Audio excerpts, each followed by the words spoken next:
నమస్తే, welcome to Andhraprabha. నేను Nageswari. Karimnagar municipal కార్పొరేషన్లోని 44వ డివిజన్కు చెందిన పలువురు బీఆర్ఎస్ నాయకులు ఈరోజు బీజేపీ జాతీయ ప్రధాన కార్యదర్శి ఎంపీ బండి సంజయ్ కుమార్ సమక్షంలో బీజేపీలో చేరారు. అంబేద్కర్ క్లబ్ అధ్యక్షులు కోంపల్లి రమణ్ కుమార్ ఆధ్వర్యంలో పావుల అనిల్ కుమార్, పిట్టల హరీష్ కిరణ్, కొవిరి కరుణాకర్, జి చరణ్, కర్ర నవీన్ కుమార్, బి శంకర్, సాయి ధనుష్, రుత్విక్, మేకల సిద్ధార్థ, పిట్టల ఆశిష్, బి జైలుదాస్ తదితరులు ఈరోజు ఎంపీ కార్యాలయానికి విచ్చేసి సంజయ్ సమక్షంలో కాషాయ కండువా కప్పుకున్నారు.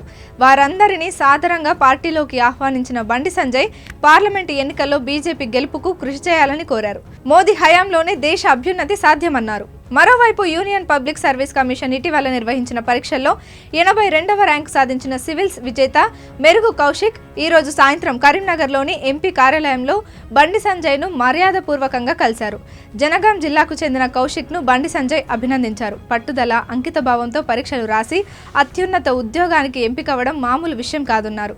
సివిల్స్ ఉద్యోగంలో చేరిన తర్వాత సమాజంలో అట్టడుగునున్న పేదలను ఉన్నత స్థాయికి తీసుకువచ్చేలా కృషి చేయాలని కోరారు.